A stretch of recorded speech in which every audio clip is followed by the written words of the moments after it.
Namatay na nga pala siya. Bumalik na ba siya mula sa pagkamatay o hindi pa?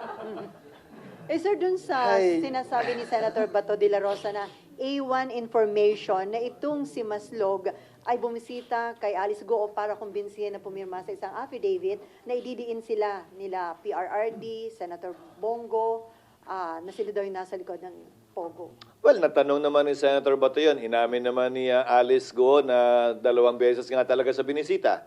Hindi nga lang natapos yung pagtatanong, kung napanood nyo rin, na nagsalita si Alice kung ano nga ba pinag-usapan nila. Ang huling sinabi ni Alice na inabutan ko, pwede raw ba magtanong sa abogado niya, tapos hindi na pinursu ni Senator Bato. Kung maalala nyo. Hindi naman pwedeng manggaling yung impormasyon sa mga senador. Dapat manggaling yun sa mga resource person o testigo. Pero may karapatan si Senator Bato na tanungin yung mga nais niya ipukol na katanungan sa kanila base sa impormasyon na nakuha o binigay sa kanya.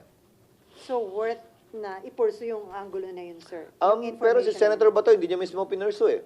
Hindi ba? Tinanong niya si Alice eh. Ang sagot pa nga niya, mabait pa nga si Senator Bato, pwede mong sagutin o hindi sagutin. Tapos yung sinabi niya, tatanungin ko yung abogado ko, hindi na nabalikan.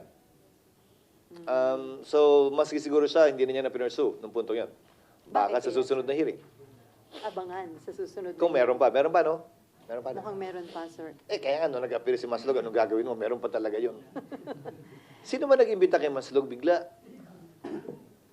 Kasi parang Okay, Jessica. Paano ba napasok na naman si Jessica? Kasi nagkaroon nga ng info na, tumulong siya. Ano ulit ang pangalan ng manika na nawawala sa advertisement? Jennifer. Ikaw naman hindi Jessica, Jennifer. Okay. Hindi niyo na inabutan yon? Hanapin niyo yun. Cute yun. Cute yung atin. Nasa na si Jenny? So sir, dun nga sa tanong niya, saan na yung patungo yung investigation, yung direction? Parang tama pa ba na ituloy-tuloy pa? Or it's about time to terminate the investigation?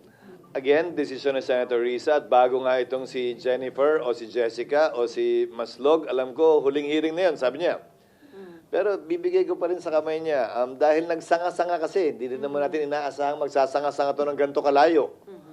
Pero yung huling hinilingan ng permiso ni Senator Risa na gamitin ng plenaryo para sa hearing, ay yung hearing na kaugnay kay Pastor Apollo Kibuloy.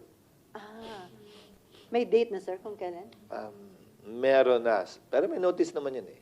At saka, busy ba kayo? Wala kayo, may gagawin kayo?